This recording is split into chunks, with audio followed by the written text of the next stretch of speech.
continuing story of Peyton Place.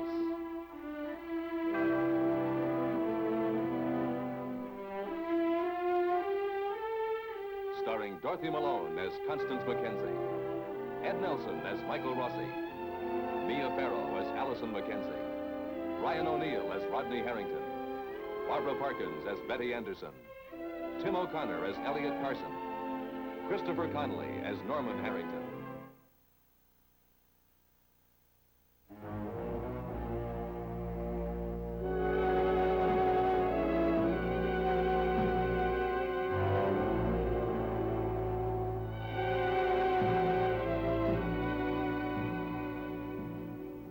Gus Chernak moves slowly and solemnly to his final resting place.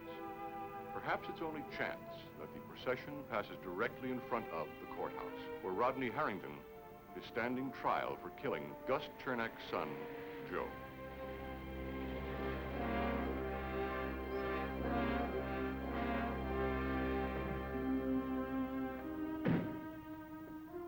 Hello, Stephen. Court's about ready to convene. Well, I took a late plane from California. Did your detective friend, Lawrence, come up with anything that could crack that Chernak girl's testimony? It's too soon to tell. Well, tell us something.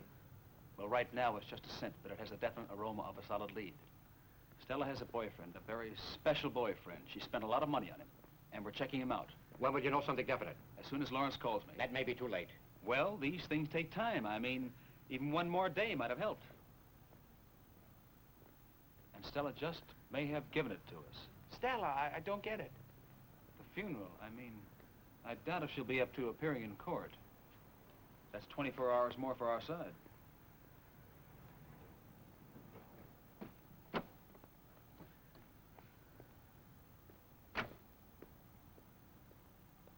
Morning, gentlemen. John, I take it all back. If I were Fowler, I'd put Stella on the stand today, even if I had to drag her here. But Stella... If Fowler's smart, he'll wait till the last minute. And then the doors of the courtroom will open, and there will stand Stella Chernak, supporting her mother. They'll be dressed in black, direct from the cemetery. Maybe Mrs. Chernak will wear a veil to hide the tears. But not Stella, They should be rigid, determined, no tears, no makeup. They'll walk painfully, slowly, down to the front row, and they'll bow their heads. And if Fowler's really thinking, and he can swing it, there'll be an empty seat beside them. And if that happens? It'll be beautiful. That's the kind of scene every lawyer dreams about. There won't be a dry eye in the house. And that includes the jury.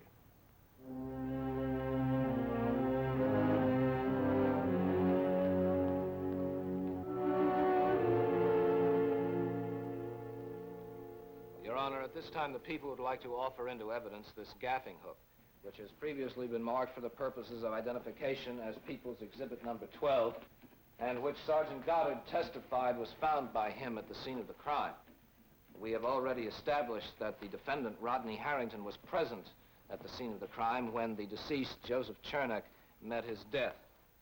Now, I have here the signed statement of the defendant, which was marked for purposes of identification as People's Exhibit Number 13, when Sergeant Goddard testified earlier that he was present and witnessed the signing of this statement.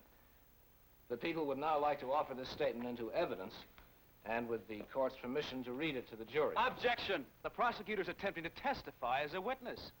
If he's to do this, may I suggest he be sworn in and take the stand? Your Honor, this is a voluntary statement. It was taken at the insistence of the defendant and in the presence and with the advice of his counsel, Mr. Theodore Dowell. It has been identified by Sergeant Goddard as being the same statement which he saw Rodney Harrington sign in his presence. It is an essential part of this case. May I repeat for the record that we previously objected to the testimony of Sergeant Goddard on this statement? Our objection was overruled. We make the same objection now. My client was rousted from his apartment in the middle of the night without a warrant, under the guise of routine questioning concerning the accidental death of the deceased. Mr. Cord, you're out of order. Proceed, Mr. Fowler. Voluntary statement of Rodney Harrington. Well, tonight I went up on the wharf to see Joe Chernak to tell him to stay away from my brother. Is that all, Mr. Fowler? Yes, Your Honor. The people are merely trying to establish a prima facie case that these events actually did take place. Well, Judge Jessup, as long as the state is going to reopen this issue of the statement, it is only fair to my client that we read the entire statement. Go ahead, Mr. Cord.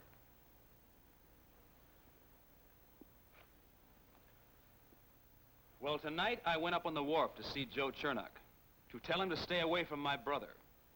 He got angry at me. He came at me.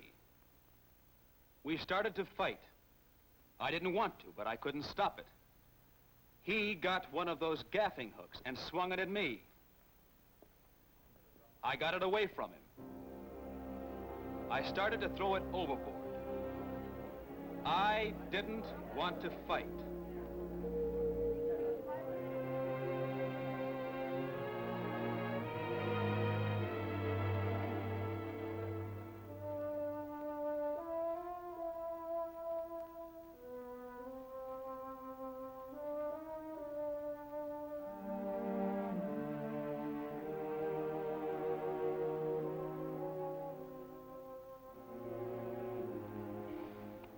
Her timing is flawless.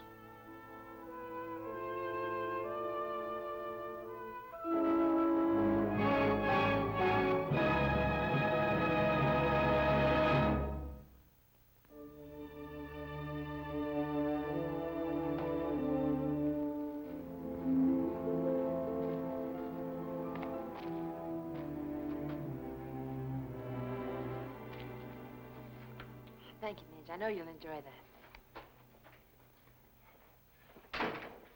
Constance, have you had your lunch?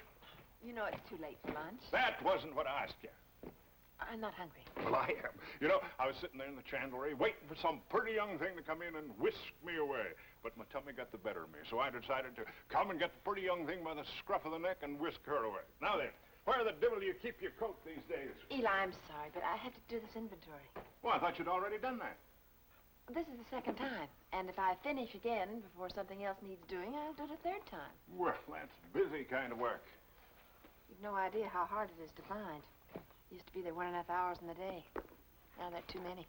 Oh, Constance, you're just better organized. I found this appointment book in the storeroom from last year. A separate page for every day. November the 14th. Buy Allison a new raincoat. Living room drapes to cleaners. Dentist appointment. Straighten shelves if time. After dinner movie. Page after page of lovely, nice, normal things. Constance, I've thought about turning back the clock, but it wouldn't work even if you could. You have to give up the good things with the bad, and you wind up with a life filled with blank pages. It was 20 years ago when Elizabeth Carson's parents came into the same courtroom where Rodney is now, and they were grieving for their daughter. And suddenly, everybody stopped listening to my son. They forgot about what Elizabeth was and what she'd done. They just felt a great ache for her parents. Stella Chernak and her mother did the same thing today. And what had happened to Elliot happened to Rodney. Suddenly, people stopped listening and thinking. They were just feeling. I had to go. I just had to. So, when I came here today trying to cheer you up, I was just trying to forget something that I knew I could do nothing about. It isn't why you came, it's that you came. Well, will you kindly tell me where your coat is so we can get out of here? Well, will you kindly help me on with this coat so we can get out of here? I don't know what you've gotten yourself into. You know, I'm ravenous. Don't worry. I never take a lady out to lunch unless I know that her credit's good.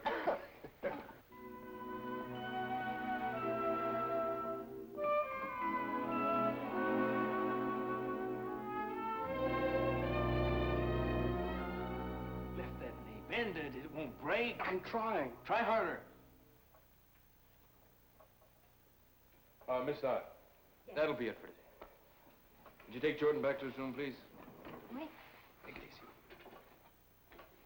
See you again tomorrow, same time. And don't worry, we're going to whip this thing. Thank you, Mr. Gary.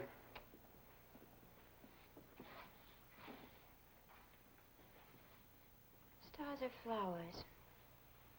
They're star flowers. They grow on the moon. Why the wheelchair?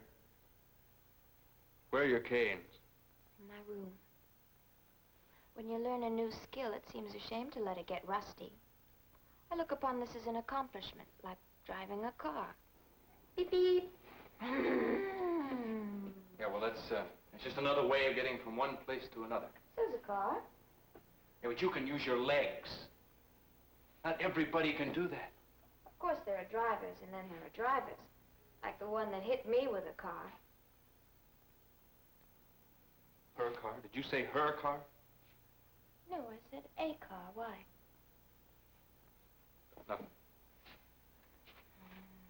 Get out of the chair. No, I said get out of the chair. I don't want to.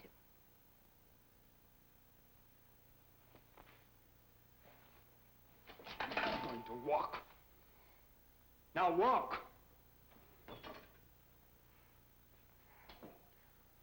They think I'm ready to go home. You see, I'm not. Yes, you are.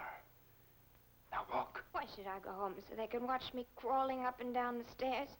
Sitting there with pitying faces. Oh, you didn't want pity. That's why you jumped right back in your wheelchair. Now walk. I'm not ready! They're all trying to rush me. Rush me so they can cart me off to that house. My mother and her husband. They don't like the fact that I like it here. That bothers them. Elliot Carson is not my father. Allison, I'm not going to let you hide in that wheelchair.